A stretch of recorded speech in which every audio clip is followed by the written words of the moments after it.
Oh, I forgot to. There you go. 2 weeks in a row, I forgot the intro. Oh, man.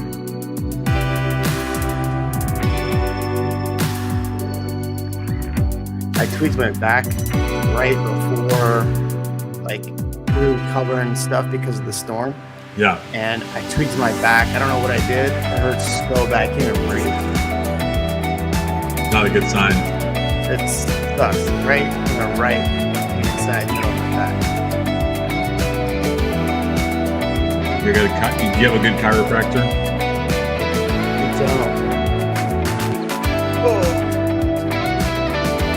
I can recommend one. It's a great recommendation.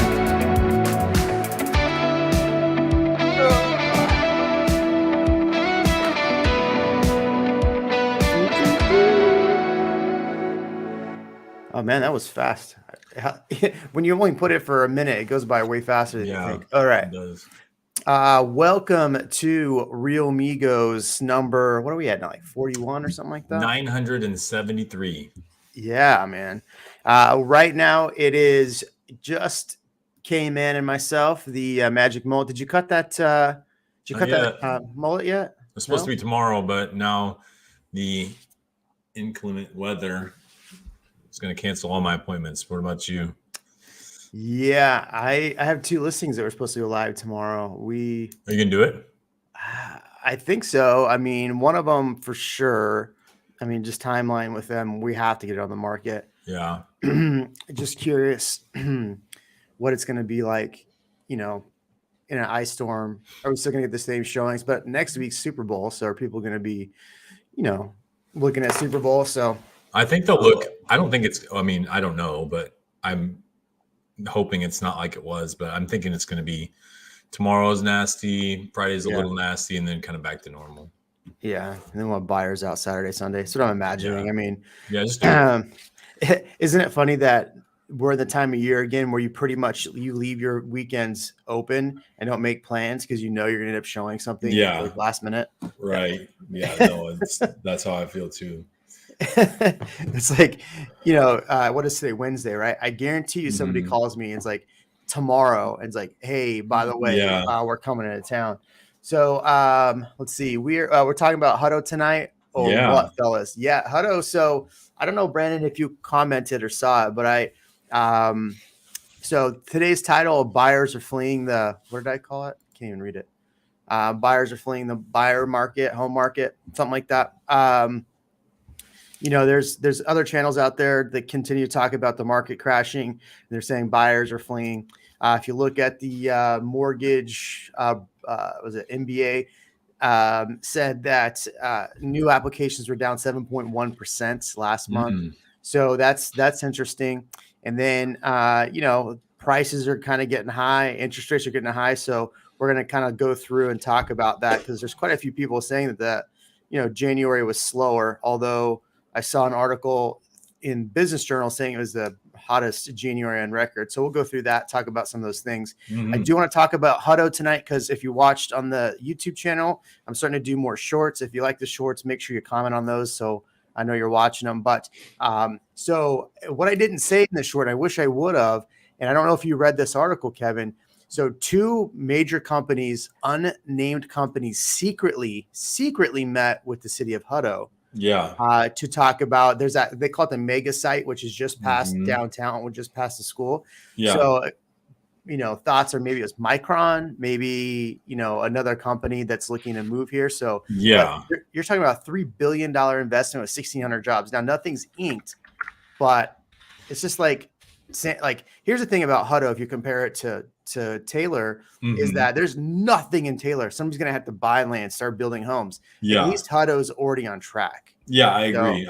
I think I'm actually literally, I could show you, I'm on the commercial land searching right now, looking at land in Hutto, between Hutto and Taylor for that reason, actually. It's crazy because, if you think about that 130, and I think we talked about this a week ago, that whole area is just prime for massive development. Totally. It's easy. There's the land is flat. They prepared the infrastructure well in advance for that many people being out there, right? And, it's theoretically easier to get utilities in through there because it's already there. Plus, you're at the kind of the corner of jurisdictions or, municipalities that are far more motivated to bring in a company like that, right? I mean, this is like the hottest girl in the school asking you to prom. And you're like, like, okay, you know what I mean? So like, why wouldn't you do that? I think I know who the other one is. I think I know who the two are, but I'm curious. For sure. I said Micron. What I think one is AMD. AMD. I mean, that makes sense. Because think about it, like you already have Samsung here. Samsung's now bringing another plant. Yeah. You're in Central Texas. Here's the craziest thing that I think is flying under the radar. Mm-hmm. And tell me if you've noticed this. Every single day, I'm seeing more flights in and out of Austin being announced. So Frankfurt, I think Germany just got announced. Jamaica to Montego Bay. Mm-hmm. There's another one in Mexico. More carriers are coming out here. They're putting more money into ABIA. There's a reason for that, right? And that's because people are seeing the future growth. I love our airport too. Our airport's really amazing, and there's so much room to expand there. Like, they're killing off that south terminal, right? Mm-hmm. And I think they'll eventually just assimilate that whole thing. And there's tons of open land behind the airport. Yeah. So we got plenty of space there. Yeah, bring it on. I'm trying to see what I had for the title of this because people are talking about the title. I think it was about buyers. No buyers. You scared me with the previous no buyers title. I mean, here we go. Dinosaur D, welcome back. Kevin is talking about cutting off his mullet. So you're going to have to, maybe change the dinosaur in the future. I styled it today though, just for you. I put product in it. I curled it. So Ian will be joining us here shortly, but so let's talk about real quick. So I want to talk about a couple of things with you. Let's talk about the market. I heard, I was in Vegas last week with Ian, and there was something an agent said about the market being a buyer's market and not a seller's market. I want to get your take on that. And then I want to talk about the market in general because you have all this. So let's start with the market first. So we have all these conflicting things coming out that, buyer demand's dropping, all the rates stuff is getting out of control. But if you look at it today, we have 1,840 units available. That's crazy low. Didn't you? I think you put something out too recently about that, right? Just under 2,000. I looked yesterday morning. It was under 2,000. I almost had a heart attack. Yeah. Well, it's been under 2,000 for a few days. Ian, what's up, man? So we're gonna jump in. You're late here. Tardy. Did you get a tardy pass? I did. So real quick, so Ian, we're gonna talk about the market, and then we want to talk about that agent who said that we are in a buyer's market, and I want to get your opinion on that. When we were last week, so I want to talk about that because agents, or if you're watching any realtor on anything that went to that or paying attention, all these realtors are now starting to post that we're in a buyer's market. We'll talk about the origins of that. I really do want to talk about the origins of that. But as far as these buyers not being here, Kevin, do you think that there is a lack of demand or an increasing, like demand is diminishing? I think that the demand is like if we were to weigh them out, the demand is still higher than the supply, but I think it is leveling at the same rate, right? So like you still have a group of people that no matter what, they have to get something, or they've already planned to leave wherever they are, or they're taking a job here. They don't really have a choice. There's a huge group of people that aren't going to buy, or they're not going to lease no matter what. They're going to buy something. And, the difference to them on a $700,000 house or an 800 or 900 or $1 million is not that much. They want to buy a house that's what they're going to pay regardless of that. So that group, I believe, is the group that's driving the activity right now. Yeah. And the reason that, prices are astronomical, and that's the reason also my buyers that are elective buyers or don't have a firm, like have to do it right now. They're all stepping away right now. Most of them are stepping away right now. Yeah. And I think, you're going to start seeing some of those investors step away too, For sure. but what we're talking about, it's all relative, right? So if we're talking about people that are looking to, that it can afford 500 to 700, right? They're going in and going, oh crap, I'm getting beat out like 100 grand over. You start looking at the people in the 5 below. Like I have 2 listings hitting the market this week. Well, supposed to, but we have weather. One at 425, one at 450. I'm anticipating they'll probably sell close to list prices. We priced them, I wouldn't say aggressively, but where they'll sell, not where you'd list, but where they'd sell. So, but those price points, you tell me if you're seeing this, is that I'll have all these clients reach out to me. I want 350. I want, 20 minutes to downtown. That's hard to find.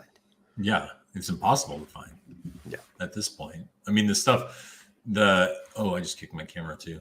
The stuff that I've seen is kind of like what you're talking about. It's appropriately priced at this point. So I think like when somebody looks at that house and they know that it's worth 400 with a stretch and they're going to have to go way over that, then they're not willing to go to that level anymore, except for the people that I was telling you about, like that actually have to have something. They'll pay whatever they need to. Just send them to Dallas. I don't know that Dallas isn't a better scenario, are they? It's like, is it a worse scenario, isn't it? Well, I was on with Katie Day yesterday on her channel, and somebody had asked on her channel, this is talking about Houston. They were saying, well, when will Houston get to Austin prices? And I said, Katie, number one, let me ask you this. What's your month of inventory? So when we talk about where our inventory is at, we always say months of inventory. So if nothing else were to hit the market after today, how soon would it take for all that inventory to get purchased?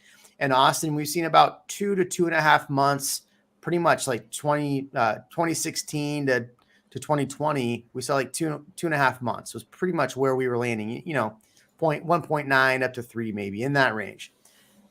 Austin, last month, we're going to, for July, even this month, we're going to be at what, 0.3, 0.4 months inventory? Yeah. So 10 days. It's insane.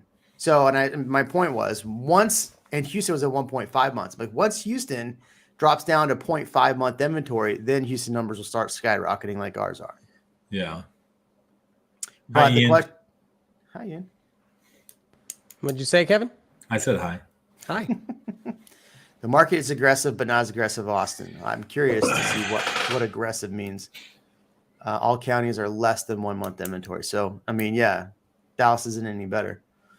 Well, but that's, we'll talk about that later, right? About what happens in a situation where that doesn't change. Right. Yeah. The challenging thing is, so everybody's, the question is, what's going to happen in the market once rates go back up in March, right? Everybody's asking that question. And this is a really interesting year because we have so many things going on. Election year, rates are going up, stock market's kind of in flux, inflation, all this craziness. Now a new SCOTUS pick. So that's going to be a whole, show for a week or two, or month, whatever. But here's the craziest thing is like, I always find in election years, it's always a really tough year. Like it's just a busy year. A lot of people are buying. A lot of people are trying to hunker down. So it's tough. Inventory really does have to jump up substantially for us to start seeing prices really level off. And what are your thoughts on that? Well, I was going to say, I'm in my mind's eye, and I wish I could draw this stuff out, is I have a feeling the way that this is going to play out in the next 6 to 12 months. And it's actually a good thing for everybody, if I'm going to be honest. Having only 1,800 homes available to buy and buyers slowly backing away from that market.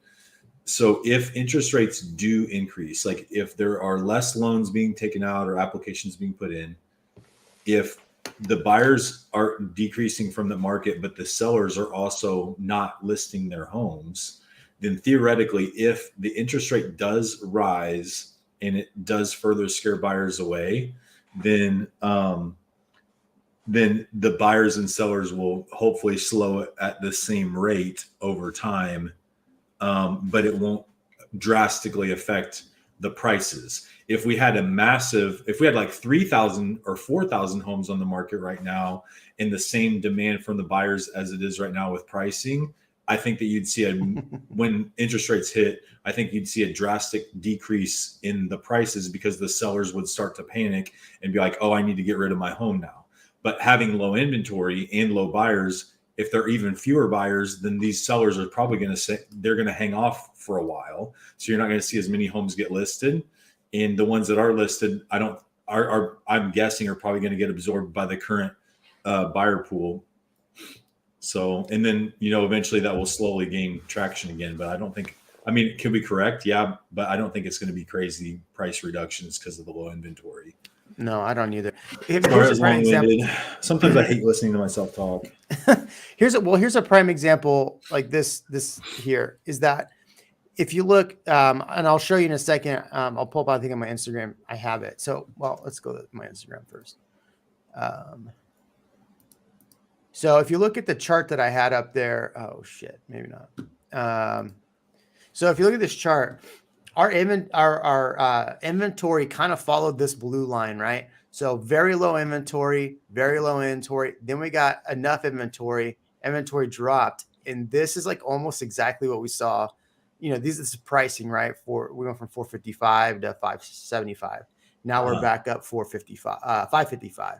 Yeah. So as long as inventory does this, I think we'll see this. But instead of seeing this huge of a bubble here, which is what you're saying, we're going to see more of what we saw on this red line or maybe even this yellow line where we see prices dip a little bit. Yeah, you'll see some seasonality. And I think that's what we'll see. And that's what rates adjusting will do. But here's the one thing. I don't care if you're Reventure. I don't care if you're Jeremy Knight. I don't care if you're Real Amigos. We can't, anybody, meet Kevin, anybody. We can't, nobody has been absolutely spot on, or very few people have been very spot on about actually what happens. We can predict to the best of our ability. And it's your job as a buyer or seller to figure out if it's the time's right for you, right? Let's back up though, because if I look to like the last 6 months minimum that we've been discussing this, the three of us collectively have actually predicted all of this trend, right? Right. For the most part, yeah. I mean, we pretty much have been on point with the way that this is going to flesh itself out, and it actually has worked out that way. Yeah, because when everybody was saying, "Oh, the market's going to crash," or they were saying here where this dip was happening, they're like, "Oh, the market, this is the crash." We're all like, "No, this is the time to buy." And guess what? So this is a good example right here. Everything got inflated, and then all of a sudden it dropped. Demand dropped because people really these 2 months were actually out enjoying life again. And then once the season started coming back, the numbers started coming back. So we'll see this for sure. Even with rates going up, we'll see this for sure. But we predicted this. I have clients now that are like, "Oh, I wanted to buy." I'm like, "But yeah, you should have bought over here though if you want that price." This was last year's this We don't know where this year's prices are going to go, but we have a pretty good idea. They're going to keep being solid and not necessarily go down. Ian, hi. Hi. I'm just listening and loving it. What's your take? What's your take on all that fun stuff?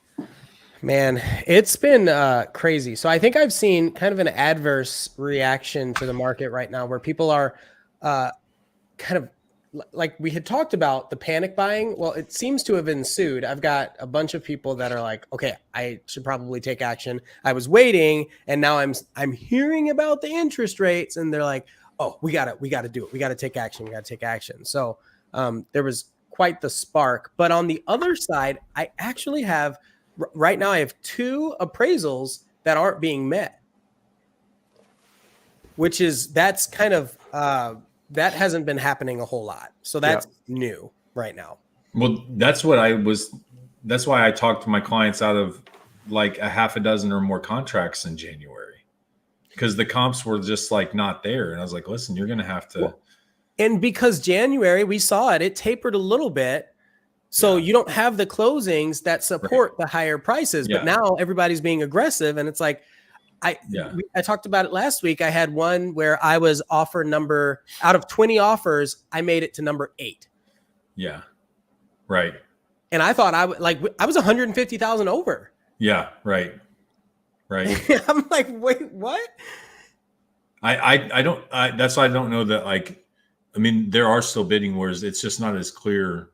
That was my take on it, is like in the peak season last year, after about a month or so, we got into this groove where most of us knew what it was going to take. I could go to my client and I could guess within a pretty close number where the house was going to sell for. Now, on the ones that we lost, I was like, bro, I don't even know at this point. Like, we're gonna have to just roll in this together and see what happens. And one of them, we thought we had a really strong offer, and just like you, we were off by about 80,000. Yeah. Well, the problem wasn't that we didn't have an aggressive offer. The problem is when you looked at the comps were like 300,000 less than the list price. No, I get it. That's exactly and what I'm then saying. we had to go over that much, and then we still lost. Yeah, no, that's what I'm saying, is like there are some people right now, because of the desperation and lack of inventory, that are going to be overpaying. They're overpaying for these houses. They're absorbing equity. It's irrational. A lot of it. It's irrational, but it can be justified, right? Like, you can justify, oh, market's going to keep going up. We have all these companies moving here. So I get that. But I don't know what the base or the breaking point is for some of these people that are paying double, literally double, versus the appraised value of a house. Yeah. How do you can't rationalize that. Yeah. Not everybody can rationalize that. But not everybody's paying, getting a loan though. Absolutely. Yeah. Right. So they don't even deal with appraisals. They're like, it seems like it's worth it. Let's go ahead and they know that they could sell it. If there's 20 offers, this is the problem I have with appraisals anyways. If there's 20 offers on a property and it doesn't meet an appraisal, and 10 of those offers were over the appraised value, then why is that even a debate how much the property is worth? In the free market, it's worth what a buyer is willing to pay and a seller is willing to sell. Right. So why isn't that, more of, I mean, it's an antiquated system, bro. Like everything else we do in real estate, it's 30 years It behind. doesn't move fast enough. That's all. The bank, if they have to turn it over, it's going to take them 9 months. Yeah. Which they won't. I want to know how many homes have turned back to the bank in this market. I mean, I understand we're not to the point where last year's purchases would be relevant, but if you were to look at the last 5 to 7 years in Austin, how many of those homes actually went back to the bank? Jeremy, you're muted. I was going to say it's not a lot. It's really not. I mean, Jason Walter usually does a really good breakdown of the numbers. I don't want to seem like I'm copying him, so I don't like when it comes to some of the stuff he does. I was going to do, I don't put out. But I mean, he broke down the foreclosures and that stuff, and I mean, it's such a small, like the number's larger than it was, however long ago, but it's still lower than it was even before that. So the numbers are still very low. I'm trying to pull up to see for last month how many closings were actually cash. So, well, while you're looking that up, I don't know how often we touch on this, but the fact that people that have VA or have FHA loans trying to compete in this market, it's just, it's brutal. Even if there's 2 offers and you're a VA. Oh yeah. Yeah. Like, what are you supposed to do in that case? Well, because I don't think the people they're like, well, we're veterans. It's like, yeah, that's wonderful. Like, thank you for your service. But the seller looks at it like, well, you could back out. Your loan is so that's the thing too. The VA, that loan type has not caught up to today. Right. Because because here's the deal. Like for anybody that's listening to thinking about doing VA, we all want you to use VA. We all appreciate you for what you've done, and I absolutely the best thing for you is to use that VA. The challenge is that I'll give you a prime example. So we had an appraisal done with VA one time, and they pulled a VA appraiser out of like Temple, which is an hour and 40 minutes away, something ridiculous like that. And they came in, and this guy was looked like he came straight off a pig farm to do an appraisal, like legitimately, like still pig poop on his boots. It was disgusting. And so he's like, oh, well, this paint's delaminating and this and this, and did all this stuff that almost blew the deal. And if you're looking at it, it's like, there's no issue here. And then you have to take that and go back to the appraiser for the appraiser to approve it. But then he's got to drive down and do it again.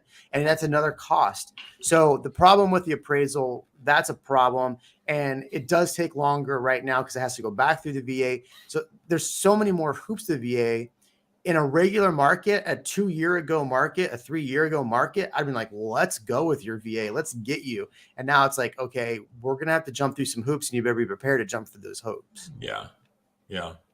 But there's an opportunity for them too. Like if this year plays out the way I think it might play out, is that, like I said, only buyers that absolutely have to buy will buy. Sellers that have to sell will sell.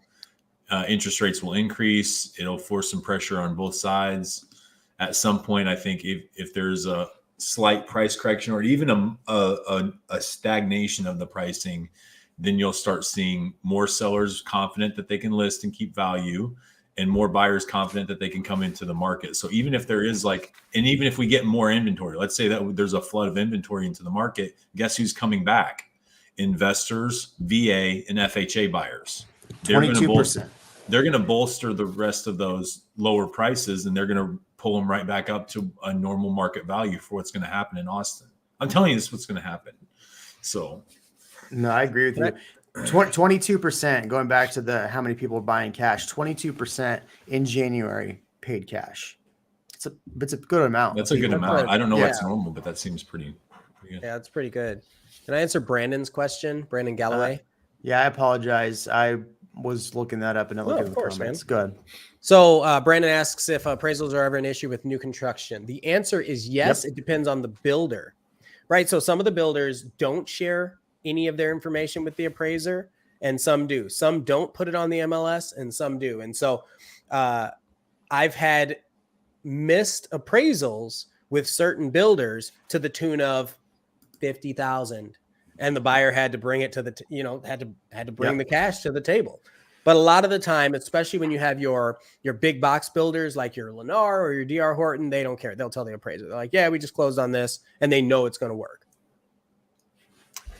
In the high 400s. Let's see. Let me just. I have 2 listings in this exact area. One at 425, one at 450. Yeah, that's a good one. Bratton. In McKinney Falls area. Yeah. Yeah. So I heard, and Jeremy and Kevin, we've talked about this too. I think affordable means who is your standard working class, like the majority of your working class, like your police officers and your teachers and all that, and can they afford the house? Beyond that, it's hard to call it affordable. Let me just unless tell you're you just referring to like the majority of jobs in the area. Yeah. Yeah. So quick math, napkin math. A $500,000 home. Mm-hmm. If you're a $500,000 home and you're not putting 20% down, wait, let's do 5% down. 5%. A lot of people are trying that. 5%. And then you're paying a 4% interest rate. Even if you have a 700 credit score with property tax, insurance, and PMI, not including HOA, it's almost $4,000 a month. Yeah, for $500,000. So if you're with only 5% down, 5% down, and then 3% property tax, and what tax rate? 4% interest, and then 3% tax rate. 3% tax. Yeah, that's where it is. It's $38.50 a month, and if the average, that's like the combined family income, dual income here, I think is around 95, if I'm wrong, like it's around 90. Yeah, so I think that's like if we assume equal parts take home, husband and wife or partner and partner, that's $45,000 a year. And one of those people is paying their entire salary towards the mortgage. Well, but the problem, part of the issue there is that's assuming that they don't have any debt, right? No, I know that's what I'm saying is like, I'm not saying the question was, is 500 not considered affordable? And the reality is you have to make $200,000 a year to comfortably afford that. And if you have a car payment and you have kids in school and you want to take a vacation and you ever want to eat, then you have to make 150,000 or more. Yeah. And the thing now is, to live comfortably, now you're seeing a lot of parents take their kids and put them in private school, even in Austin, or moving just because like everybody's asking like where are people moving.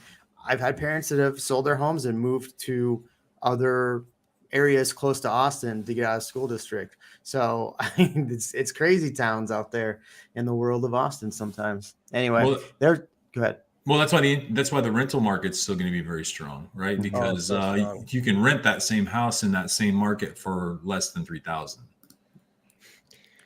Here was a good one from earlier. Is inventory going up? We started at 0.5 months inventory in December. Last month, January, we were around what 2,300, 2,200 units a day. Was that what you guys were seeing? Yeah, Today is 1845 units. 1840. That's the lowest I've seen it in a long, like maybe ever. Yeah. Let's look. Hold on. Let me pull. Not ever, but forever, ever. Get it? Anybody? So yeah, Ian right here does. at the bottom, 1849 on the market right now. Thanks, brother. So fresh and so clean. 1849 was a good year. But this actually, it's probably a terrible year. Let me look it up. 1849, but you have 25 down in San Antonio, or 30 almost down in San Antonio, 26 down in San Antonio, 30, I guess. Gonzales, I mean, that's who's going to really live in Gonzales and drive to Austin? Not many people. So you're looking, if you actually cut this down, what's in our MLS? It's 1,500 maybe, and then you got all those new builds. So it's still not a lot. In criteria, just do like 25 miles from Austin in criteria. Yeah. Like that's one way, obviously, that we can share it for people. Yeah. Anyway. The discovery of gold is in 1849. That was the beginning of the California gold rush. Hence the 49ers. Ooh. Who just lost to Chargers or Rams. Are there any good charter school options in Austin? Yeah, I've been looking at them. They're not easy to get into though. Mm-hmm. None of that's easy to get into. Yeah, they're not cheap. Yeah. Like what is 16, it? St. Edwards. 17. Yeah. Yeah, it's like 20. St. Edwards. I love Carlos's question when you get to it. St. Andrews, the high school. Carlos. Hello, Carlos. If I have a 2020 built home and the builder is selling the exact same floor plan in my neighborhood for 600, still under construction in June, should I be able to sell today for 600 or more or less? It is a very good question. So if you hadn't seen my video, I think I put it out this week. Put out a video talking about the new build flip, right? So a lot of people, what we're running into is people that'll purchase a home, put it under contract, but it's taking 18 months to build. By the time they get done, they go, you know what? I've made so much money. Either A, I want to sell it. B, I'm moving somewhere else now, or whatever other reason. So we're seeing a lot of like 2020, 2021 homes on the market. Don't you guys see quite a few new builds? Like, oh, wow, that's actually a vacant house. Yeah, I think the question becomes, can they get it? Can they get 600? And so, okay, so this led me to, I met with a client recently who is in this situation that's having to sell. And this was the question that was asked to me. So I'm curious, I've answered this to my client. So I'm curious to see what you say to this. But yeah, like if, just because the builder is selling it doesn't mean it's actually available to purchase within 3 months to a year and a half. Like they can have it on their website, but that doesn't mean somebody can actually move into that house. So if you're the only house on the market at 600,000 with that floor plan, you win versus the builder. But if they actually have inventory homes that are a similar price, that changes things. Why would somebody buy used with a 1 year warranty when they can buy new with a 1 or a 2 year to 10-year warranty? Kevin. And that's why you would hire Ian, because sorry, I do a lot of new builds. Yeah, Ian does a lot of new. He does. You actually collectively do a ridiculously higher number of new builds than I do. So I don't feel nearly as qualified. I mean, we're not developing 250 quarter million acres out there either. So. Corinna, I would love to read this article. I just saw an article about two single moms who bought a house together since they couldn't finance a home individually. That's in my video list. That's genius. I told a buddy to do that 3 years ago when the market was heating up. It was him and a buddy, and they both had decent credit. They were just afraid to commit. And I was like, buy a house together. You've been friends your whole life. Why wouldn't Yeah. you anyway? Right. I didn't understand why they wouldn't do that. Yeah. So Charles was talking about the video I put out on Tuesday about the new build flip. Why wouldn't somebody wait 2 years? Yeah, you're tax wise where you're not paying, short-term capital gains, which is from the video I put out about 37%. Yeah, it makes a hell of a lot more sense to wait till 2 years. But think about it this way too. And I actually had to sit and think about this. So let's say we put a house under contract last year. Now it's worth 250 grand more. If I sell it and I'll make, let's call it 100 or let's call it $200,000, right? So you're going to make $200,000 on that house. You're going to have to pay 30-ish, maybe 37%. You might be able to knock off some fees. So you're going to have to probably pay, maybe 30% in taxes doing short term. Think about this though. If you put 5% down on a home and now you can walk away and have $200,000 to put on another home. Now you've taken 5% to turn into way more than 20%. You can move to maybe Houston, buy the same size house in Houston, maybe nicer. You can buy that for less. Now you've put yourself in a much better financial situation.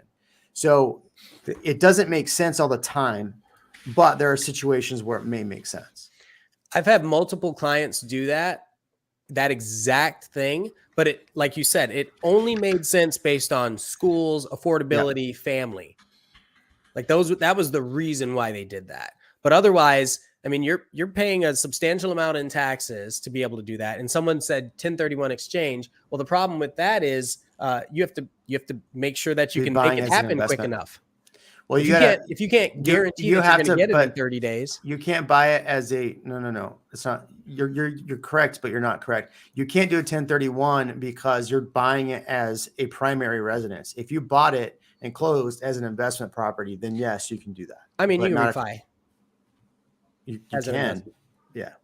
You have to. The rules of 1031 are unridging. Good job, Roland. There, you have to lease it 90% or use it as an actual investment property for 90% of the days of your ownership over 2 years in order to move it to the investment pool.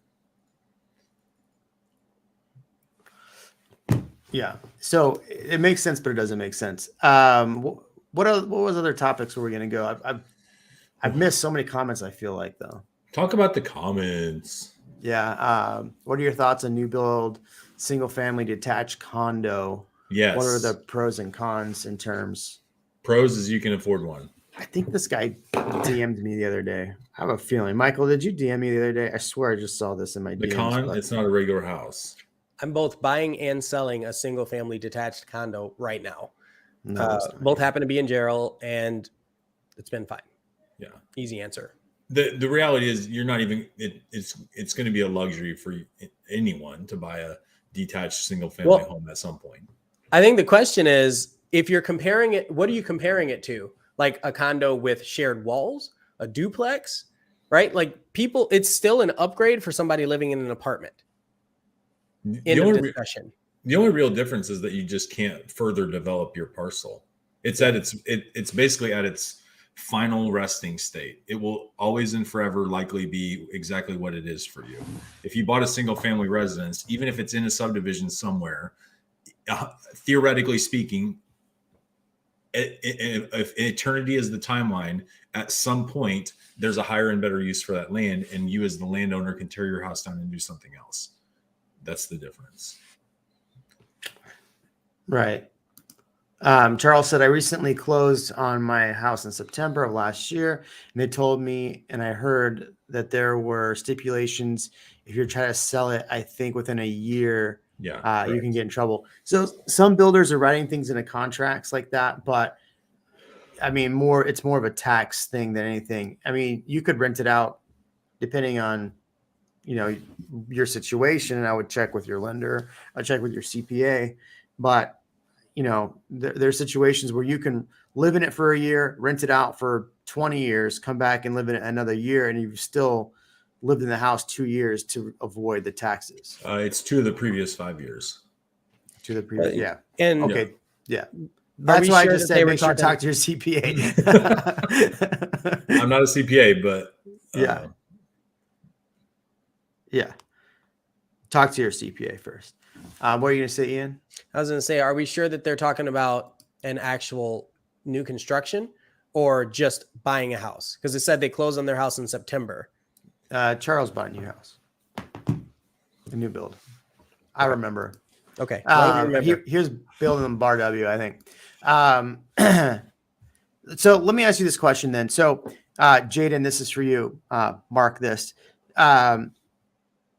Let me ask you this question then. So we're at a Tom Ferry event, and at this Tom Ferry event, this agent came and said, everybody talks about it being a seller's market and all these agents are sad and, whatever. He made kind of a show of it. But really we're in a seller's market, start thinking this as a seller's market. And what he was saying, why you're in a seller's market is typically when you're in a seller's market, the seller makes a bunch of money on the home, hopefully, and sells a home, and there's competition for that home. Buyer's market means that a buyer's in a position that, they have more leverage over the seller. So he's twisting the word a little bit, but his thinking was if a buyer's buying a home in 2020 and it appreciates up over a year, then there's no really other situation where you can gain that much equity that quick. So that's a buyer's market. So start telling people it's a buyer's market. Well, he didn't tell people to start telling people buyer market, but I just started seeing a lot of agents post on their feed. It's a buyer's market. It's not a seller's market. I want to get your thoughts on that idea that we've actually been in a buyer's market, not in a seller's market. And Ian, maybe I could have explained it wrong. So fill in the gaps where I was wrong. I think you did a really good job. It's really who has leverage over the other. Is the buyer in a position of strength, or is the seller in a position of strength? And usually that just boils down to the demand. If you put out a listing and you get 20 offers, you would think it's a seller's market. But to this guy's point, which I actually agree with him, and it's kind of rhetoric that I've been repeating over the last couple of years without thinking about it. But the point is, if you win that offer, the reason why there's so many offers is because right now people know if you win a house versus all this competition, the value will continue to rise, or has continued to rise, and it's been proven for the last few years. So yeah, we have been in a market that is difficult for buyers, but the buyers that win have won big. Does that make it a buyer's market though? I mean, it sucks to be a buyer that doesn't have especially, and so then cash and or a strong position to compete. That's really it, to compete against the offers on the houses they want. Traditional buyers markets are, I can pick whatever house I want and get it. And that's not the seller concedes. And the seller, pays for closing costs and all that sort of stuff. And I think we talked about that. When I bought this house, I did exactly that. I was like, I'm going to pay a little more than the list price, knowing that I want them to pay my closing costs, all that sort of stuff. And then I get my, commission and everything. But like the idea was, I know it was going to go up in value. I was watching the comps. I was watching the market, and sure enough, went up in value. Like I'm not worried about it, but I knew that going into it. Other people are, but the whole buyer seller market thing, I mean, just because you buy a home, right? It doesn't, just because you buy a home doesn't mean the price is going to go up, and it doesn't mean it's going to go down. So you can't base calling it whatever market on what the real estate's going to do, right? It's really a buyer seller's market, who has more leverage or power. So there was a twisting of the definition of kind of what the dynamics meant, but I understand it. But does that happen this year? Because we're talking about inventory issues. We're talking about buyers kind of leaving the market. Can you still, as agents, if somebody's going to go out and say it's a buyer's market and use this logic, are we still in that space to be able to say that? Because this year could be a tumultuous year, or, which a lot of people think, it's probably going to be a decent year. I mean, what are your thoughts? A seller is going to sell their house. If the seller wants to sell their house, the seller will sell their house. That's a seller's market. For the price that they feel happy with. For the price that they feel happy selling it for. That's a seller's market. And they're pretty much guaranteed within reason that they're going to be able to do that. So I don't know what this guy is talking about. If he's just like one of these people that's like, actually, no. He's like, He's a top big time out. agent. Yeah. I mean, it doesn't matter that he's a big time agent, but he's a big time agent out of California or the Bay Area. But I do just not care. I do not care Like- who he is and how Yeah, many Like he people made exactly. 24 I million could last care year. less. It doesn't make him a great person. If you say It's not stupid about his shit, personality. then It's about his then you don't ability deserve, to convert. I don't know. yeah. I think it's Yeah. dumb. I think he whoever this is, and I don't care who it is.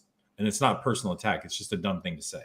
So he probably just said it to say something controversial and to rile people up, get them excited. Oh, man, can you believe this guy said this? And it's probably good for his business, I think he's also spoiled.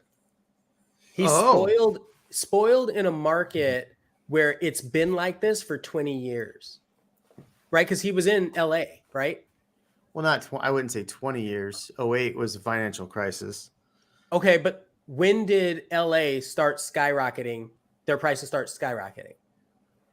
And how long has it been on an upward It was trend? probably 2014, 15 is when they started bouncing back. 15 probably. So you're telling me prices before 2015 weren't crazy in California? No, I'm not saying the market wasn't moving then. That's what I mean. Like, how long has the market in California been moving like this, like Austin is? Yeah. Not that long. It moved as fast as we did since 2020, but even before that, the prices were still coming up. I mean, it's still appreciating, but I left California in 12 and prices were starting to come back in 12. So if you want to say as strong as probably 16 is when it has been this good. So anyway, you're saying the guy's spoiled. Well, just being in a market that's been as aggressive, that's like realtors that got in last year and they're like, oh, this market's great. It'll never die. I mean, you're kind of spoiled in that regard. You don't know what it's like to be in a down market.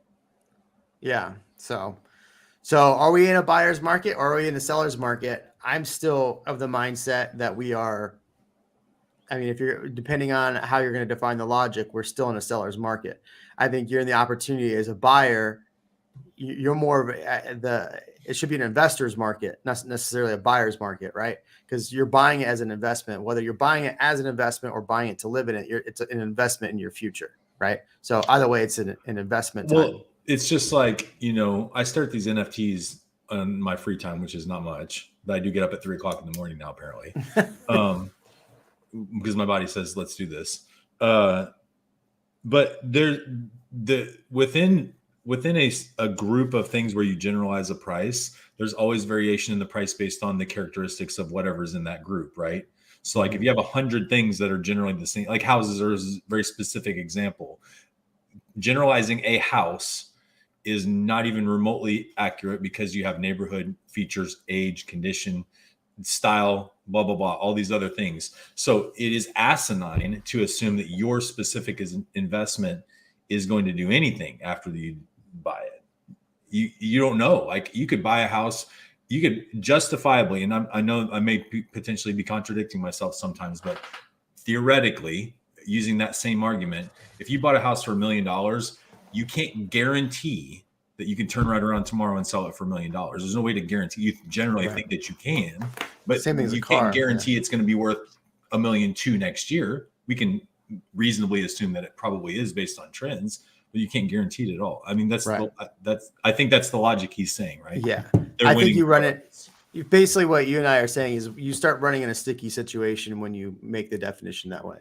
Yeah, you go look at what day did the market crash? February of 2009 or something, or 8, whatever that was. It's February 9th or something. Think about the guy that closed on, and I know a guy because there's a guy here in Austin that closed on a $2.4 million house in up by Jester, Long Canyon.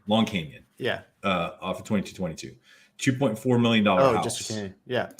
And then like almost immediately the market bottomed out. Do you think he went into that purchase with the same attitude of I'm a buyer, I'm buying a great property, the market's cruising along, I have equity forever, that same logic, but then it was years before even was back to that value. I'd say at least 10 years before it got back to that value again.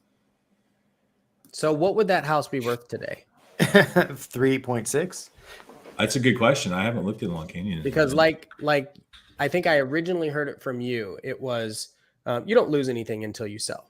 Correct. Yeah. That's exactly true. So if if he knew it was a long-term I investment, can't believe he wasn't buying Kevin it to came flip up with that saying, man. I feel like it's a legendary saying. You don't It is lose, legendary. so You need a But t-shirt. but it's the same for all of what we tell people all the time. Like, you're not flipping houses. Like, Yeah.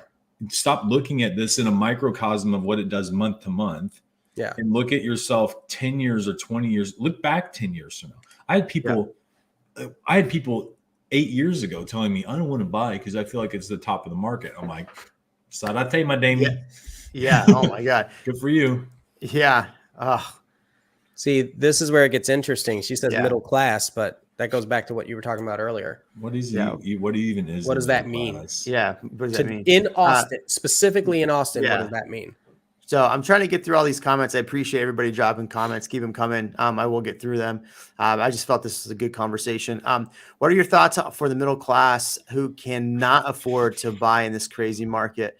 I've made more than 20 offers with no luck, and now I feel nothing is in my reach. Should they move out? That is it. I mean, this is a really tough personal question right here. Sounds like she's a realtor or real estate agent, right? Because she said, should they? Like she's doing this on behalf of clients. Maybe she said, I feel nothing is in my reach. So, Nothing. man, here's the deal. You got to be able to live and work. You have to work and live in a distance that you can manage. And if that distance is too far, that's where you have to decide. When it becomes too far is when you need to decide, is it time to find somewhere else to live? So this is tough because, I have a client that reached out to me today. In 2020, they told me they wrote 8 offers with another agent because the agent told them it was better to buy in 2020, in the middle of 2020, it was better to buy a house and write offers on houses, and it was too risky to buy a new build. She told me that today, and their budget's $350 in an area that's now $500. Why did you say it was too risky? And I can't believe that agent said that. I'm just like, in 2020, we didn't know that there was going to be lumber shortages and all that stuff. But like, if you've seen, the only thing that I can wrap my brain around is they thought the agent maybe wanted a quick close or something. And so they were trying to force them to get into it. Yeah. Whereas, I mean, whether you close now or in a month or 12, whatever, it doesn't matter to most of us, but some people, I guess, is different. I don't know. What are your thoughts? I'm rambling. No, I like it. Ramble on, rambling man. I'm thinking the risk, it could have been a number of things. It could have been escalation clauses, lumber, like you had mentioned. There could have been a few. But in 2020, we saw all that stuff in 2021. Yeah. You know what I'm saying? So I don't know. It could have also been at the start of the pandemonium, right? Like when people didn't know. Yeah, but if you're looking at price point where the only thing there's new builds at the moment, and you're trying to force a square peg into a round hole, like, how it is. Like, if a client can afford $350 and the only thing that's close by that fits theirs is a brand new build to wait 6 months, that actually might make sense, right? Instead of having to write offers every single day. So your options are, I think your options are pretty clear though, right? So I just don't want a house or you don't. You either want a house or you don't. Yeah. So if you really want a house, like, here's the deal. If you want a house, you go balls in and you go get a house for somebody, or if it's for yourself, you go find a $400,000 house and you put in an offer for $500. And if your budget's $400, you go look in a neighborhood that's the top is $300 and you offer $400 for a house and you get into a house, or don't, and then go rent something and wait and see what happens, or don't. Like, you just have to decide what's important to you or not. It used to be like every 10 minutes was $100,000 off the price. Right. But that's kind of been blown out of the water since, the last few months, years. I don't think there's anything wrong with waiting. I think right now is not a terrible, you can either buy and get into a house right now and whatever the cost is to do that, or you can just go ahead and rent something and save your cash. There's nothing wrong with having cash available, especially in a market like this. There probably will be some appreciation on a home between now and next year, But if something does happen in our market where home prices are decreasing because of outside circumstances, then likely other assets are following that same trend, and they already are. Like crypto's down 30-40%. It wouldn't be a bad time to take that down payment. I'm not saying to go buy crypto, but buy a different asset or sit in cash and wait and see what happens. And then when the asset classes all go down, use your cash to buy smart asset purchases at that time. There's nothing wrong with, like, stop looking at this as, oh, I can't, like, wait. Renting is not always wasting money. If you can use your cash for something else, or it's not the right time for you to buy, there's more complicated factors to this.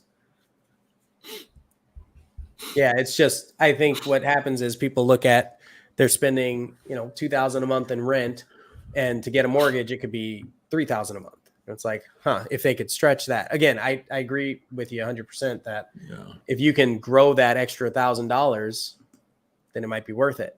Or if you don't want to commit, it might be worth it. But if your goal is to have a tangible asset that you can live in and build appreciation over time, and it's going to be more than 5 years before you move out, it's kind of hard to say otherwise. Well, it's my advice to myself, and my advice to other people is the same advice I give to myself. And I don't follow the same type of traditional investing, theories as a lot of people do, because I believe wholeheartedly, like if I look back at every time I calculated a financial decision, you calculate a current financial decision based on the assumption that all of those factors are the same. It's in math and engineering, everything's done in a vacuum. Like assuming no other external forces come in, we're going to solve this problem as it is right now. That works in that current situation. But I can tell you the number of times that equation has held over a period of time is zero. Like you're constantly evaluating your future investments based on the fact that they're completely volatile. So you need to be making wise investments based on the fact that it makes sense for you right now. And theoretically that would make sense in the future, but you can't guarantee, like if you're not making or making big financial decisions over the difference in $100 or $200 or $300 a month, you're focusing on definitely the wrong things. Yeah. I don't think it's questioning whether or not it's volatile. I think it's, of all the assets that you invest in, at least with real estate, you are able to use it as well. Like it's a functional product. Correct. As well as an investment. Sort of, right? Like if you're living in it, sort of. Yeah. And over time, like you have to put that money out. It's like buying a car. You have to put that money out, whether you buy it new, whether you buy it used, whether you lease it. You're always spending money on having a vehicle. Yeah. Especially if you're trying to buy a Porsche. Or if you bought a $7,000 car that's going to smoke your Porsche. Racing coming. I feel like I'll see the track soon. I will smoke you, and I'll put money on it. Was it is it an R8? What is it? Or R7? RX7? What's that? What is it? No. He's saying no, yours. No, I don't. No, it's a 1991 Mercedes 190E. Really? Yeah. Yeah. But I paid $7,000 into it to make it do that. I haven't decided 100% yet, but either if you're putting 100,000 into it, well then that's no, not 100. I'll be all in for less than 20. Okay, so now you're at 30 plus making it look good, 35, right? No, I'll be all in with a brand new twin turbo engine for less than $20,000. For less than how much? 20. 20. And I will smoke whatever car Jeremy brings to the track. Wait. I'll just bring my Tesla. I'll smoke it. Either one of them. Did you buy the boost, Jeremy? Did you buy the boost for your Tesla? I'm not telling you, but I got a secret under the hood.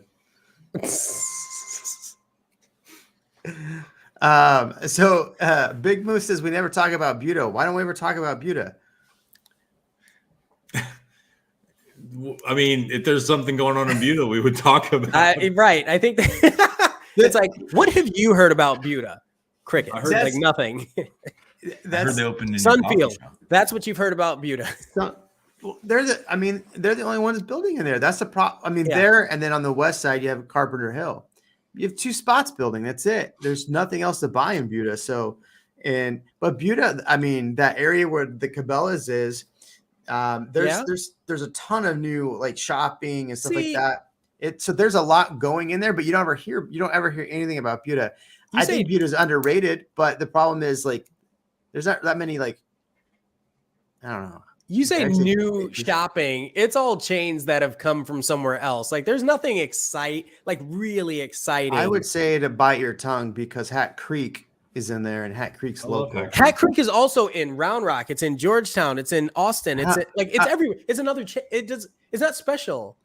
Yeah, but it's a local chain. You're talking about. We had Dutch Bros, by the way. We have what about Dutch Brothers? How did I not know that we have like 4 locations? Wait, this is breaking news. There's one in Hutto that just opened, and I was looking. I was like, "Oh, that must be our first one." No, there's 3 other ones. Yeah, there's one in Round Rock off 35 that's under construction. Dude, South Austin gets nothing, man. Jeez. I know because we got Black Rock. No, Black Rock. Black Rock. You mean Coffee Black Rifle? Lantana. No, Black Rock Coffee on Lantana. Oh, huh. They're like Dutch Bros. They have energy drinks. Dutch Bros. Let's see their locations. Oh man, it's delicious. It's no Cosmic Comet. I'm gonna be honest. Cosmic Coffee. No, the Comet at Cosmic Coffee. Yeah. Yeah, it's cold brew with oat milk and like orange syrup and cardamom. Oh my gosh, it's so good. Dude, how do they have Dutch Brothers in Temple and Killeen? Right. And we have 4 locations of all of Austin. Wait, I'm reading this. I love Buda, and then I'm thinking, okay, so what do you love? Probably the charming downtown. Dude, I want to go to Dutch Brothers now. I don't want to drive. Drive. You know what? I'll drive you to the airport tomorrow, Ian. I gotta go now. Like I should be going now and camping and hoping there's a new flight or an earlier flight. You know, they just opened up a Black Rifle in not Killeen, somewhere over there. And I was like, man, I wish I would have known. Like that'd been fun just to like check out an opening. Anyway, Did you say in Killeen? Yeah, somewhere over there. Really? Breaking out the Buffalo Trace in honor of Jeremy. Please have 2 or 3 for me. I love it. What would you guess this is? Iced tea. Apple cider. it's Guayusa tea. Yeah. What'd you say? Guava? Guayusa. What is it? Is that the tea that like a hamster has to eat and then poop out? No, that's guano. Yeah, it's bats, man. It's bats. It's guano.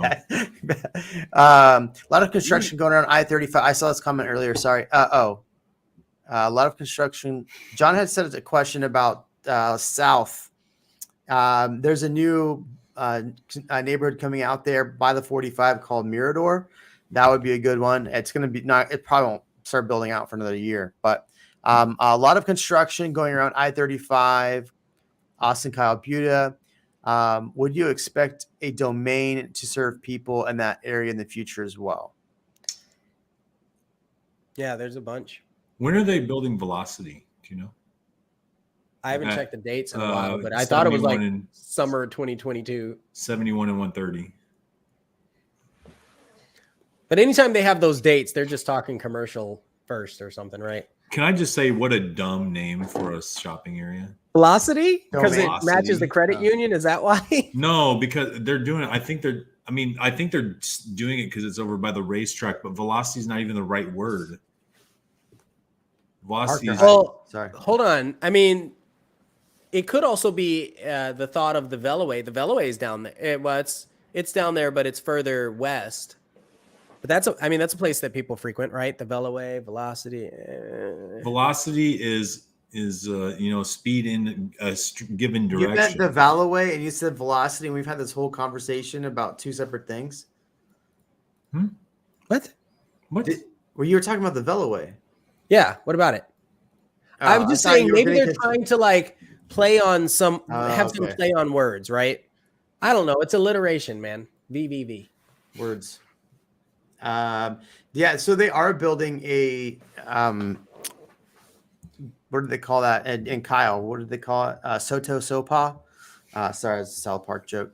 No, they're building a domain like thing down there. So I love that everything's are like the domain is the bellwether for like an area with people living in. It's just easy to compare to because most people have heard of it. That's all, and it's north. So Hey, I'm gonna be honest. Like, if we're gonna be really critical of the domain, the layout actually sucks. It does. Okay? I was there not an hour ago. It's the layout horrible. sucks. They killed off. They meant it to be like level 1, level 2, level 3 shopping. They killed off the level 1 shopping. They put the level 3 shopping in the level 2 area and then made another level 3 area that doesn't even serve the same type of shopping.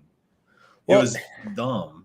And then the sporadic growth, like it's fragmented. Like you've got this section and then you can't walk. You don't want to walk and there aren't any scooters because it's not like downtown Austin. No, I love playing Frogger at the corner of Neiman Marcus and the park. Where Punch Bowl is? Where Punch Bowl Social is? The next one down where the Neiman Marcus Louis Vuitton and then at the park and St. Bernard used to be. Oh, it's like Tiffany store. It's a 4-way stop, but then everyone crossing over from the Domain North side to go over to Louis Vuitton and all the rest of the stuff over there. Like it's just a constant like. It's Frogger, and then there's no sidewalk on the right side by Neiman Marcus. It's just a mess. You're going over to not Hat Creek, but the park. Yeah, the park. Yeah, you just run out of sidewalk. You're like, well, what do you do now? We're just gonna walk over here. Anyways, I mean, I get it. I like the area, but it's just laid out really, really bad. They had so much room to grow. Last news on Velocity was nothing. Like. Nothing. It's been years. June 19th of 2020. When they talked about HEB going in? That still has nothing to do with Velocity. That's where HEB owns that property. Mm. Oh, and that's from ABJ, not even their own website. That property. I don't know that. I think I remember them. Oh, it says work will start next year, and this was June 19th of 2020. Yeah. Velocity. I don't know what lagoons is. There's a thing in Leander that's a lagoon. That's not. I don't imagine it's the same thing. Where is that? What is a lagoons?